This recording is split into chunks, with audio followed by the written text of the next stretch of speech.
কিরে মাসা, সারাদিন করে কি করছিস? আরে ভাইয়া, স্যার একটা অঙ্ক দিছে, সকাল থেকে সলভ করার চেষ্টা করতেছি, পড়তেই পারতেছি না। ও, ভালো মতো মন দিয়ে কর, পারবি। সেই সকাল থেকে চেষ্টা করতেছি, কোনোভাবে হিসাবটা মেলাতেই পারছি না। ছোট ম্যাডাম, আপনি চাইলে এই অঙ্কটা আমারে দিতে পারেন, এটার হিসাব আমি মিলায় দিতে পারবো। কি তুই করবি আমার অঙ্ক সলভ?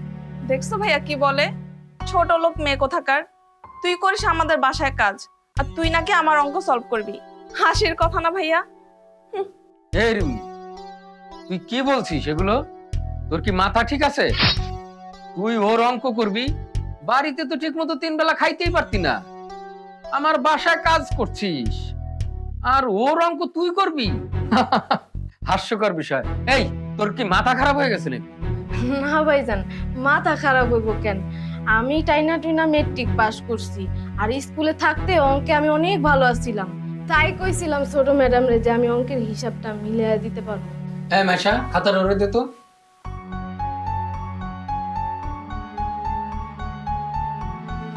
এই, তুই অঙ্ক কর।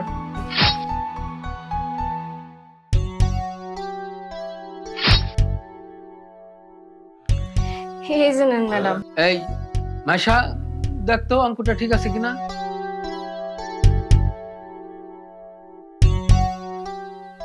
ভাইয়া, অঙ্ক তো ঠিকই আছে, কিন্তু এত কঠিন অঙ্ক যেটা আমি সারাদিনও করতে পারলাম না, ও কি করে করে দেখালো?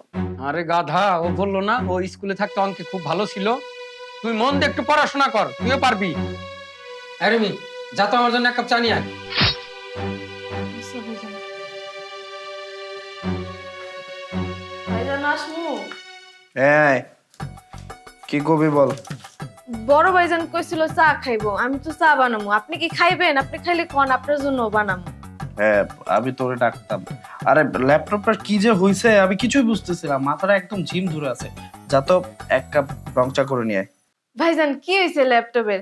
আমি কি শুনতে পারি? আমি দেখলে হয়তো ঠিক করে দিতে পারবো। এই, তোর কি মাথা খারাপ হইছে? এটা কি তরকারি যে তরকারিতে লবণ হলো কি লবণ হইলো না এটা চেক করবি? শোন, এটা ল্যাপটপ, এটা একটা উল্টাপাল্টা কিছু হয়ে গেলে ল্যাপটপটা একদম নষ্ট হয়ে যাবে। যা এখান থেকে, আমার জন্য চা করে নিয়ে আয়। আর তুই কাজের মেয়ের মতো থাক, বেশি ফরফর করবি না। ভাইজান আমারে দেন না, আমি ঠিক করতে পারবো, আমি সবকিছু বুঝি তো। এই, তোকে বললাম না এসব নিয়ে তোর ভাবতে হবে না, তুই এখান থেকে যা, আমার জন্য চা করে নিয়ে আয়। কিরে সুমন, এত চিল্লাচিল্লি করছিস কি নিয়ে? আরে ভাইয়া দেখো না, এই যে রিমি বলতেছে ও নাকি ল্যাপটপ ঠিক করবে। ও কি ল্যাপটপ ঠিক করতে পারে? ও কাজের মেয়ে, ল্যাপটপ কিভাবে ঠিক করবে? একটা উল্টাপাল্টা কিছু করে ফেললে ল্যাপটপটাই নষ্ট হয়ে যাবে। কিরে রিমি, তুই একটু আগে মাইশার অঙ্ক সলভ করে দিলি, এখন আবার বলতেছিস সুমনের ল্যাপটপ ঠিক করে দিবি। সুমন যা বলতেছে তাকে ঠিক, তুই ওর ল্যাপটপ ঠিক করে দিবি? হ ভাইজান, আমি এটা ঠিক করতে পারবো। ও আচ্ছা। এই সুমন, তোর ল্যাপটপটাকে দেখতো। কি কি বলতেছো? তোরে দিতে বলছি, তুই দে দে, এই ঠিক কর।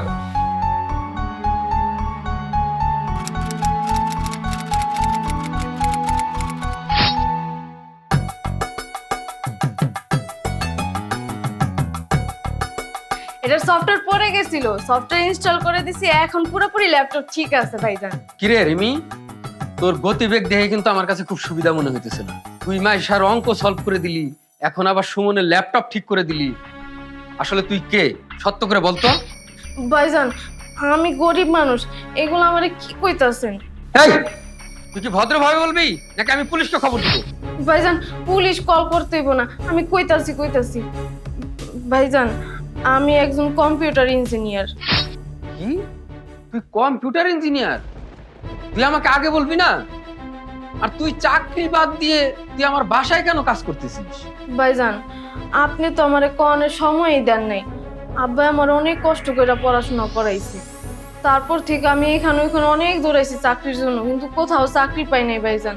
যেখানে গেছি ঘুষ চায় 10 লাখ 15 লাখ, তারা নাকি চা খাইবো।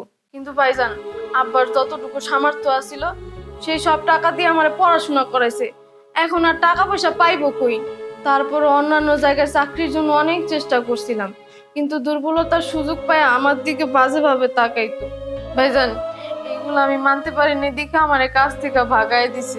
ভাইজান আব্বা অনেক অসুস্থ, আব্বার জন্য প্রতিদিন ওষুধ কিনতে লাগে। দিন শেষে যখন দেখলাম কোথাও চাকরি পাইতেছি না, তখন আমি চিন্তা করছি যে আমি রাস্তায় বসে বাদাম বিক্রি করুম, কিন্তু সেইখানেও শান্তি নাই। রাস্তার পোলাপাইন ফ্রি বাদাম খাওয়া যায়, আর বাজে প্রস্তাব তো আছেই। পরে যখন আপনার সাথে পরিচয় হলো, আপনারে বিশ্বাস করে আপনার বাড়িতে কাজে আইছি। আব্বার এই বয়সে যদি আমি পাশে থাকতে না পারি, তাহলে আব্বার সারা জীবনে পরিশ্রমের ফলাফল কি ভাইজান? তাই আমার পরিচয় লুকায় আপনার বাড়িতে আমি কাজে আইছি। কিরে রিমি, তোর এত কিছু হয়ে গেছে, তুই আমাকে আগে বলবি না? আসলে আজকাল শিক্ষার সঠিক মূল্যায়নটা আমরা ভুলে গেছি।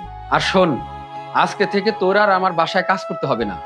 তুই আমার অফিসে ম্যানেজার হয়ে কাজ করবি, আর আমার আর সুমনের ছোট বোন হয়ে থাকবি তুই। কি কইতাছেন ভাইজান, সত্যি কথা? হ্যাঁ, সত্যি বলছি। আর শোন, তোর বাবার চিকিৎসার জন্য যত টাকা লাগে সব টাকা আমি দেব, আর তুই তোর বাবাকে ভালো একজন ডাক্তার দেখা চিকিৎসা করাবি, ঠিক আছে? ধন্যবাদ ভাইজান, আপনার মতো মানুষ হয় না। আপনার মতো মানুষ যদি সবাই হইতো, তাহলে এই দুনিয়াটা সুন্দর হয়ে যেত। রিমি, তোকে সন্ধ্যায় 20,000 টাকা দিব, তোর বাবার চিকিৎসা করবি, আর হচ্ছে তোর জন্য কিছু কাপড় চোপড় কিনবি। কাউকে ছোট বলে অবহেলা করতে নেই। ভাগ্যের বদলতে আজ যে ছোট, কাল সে বড় হতেই পারে। তাই আমাদের কখনো টাকা পয়সা অর্থ সম্পদের বড়াই করা উচিত নয়।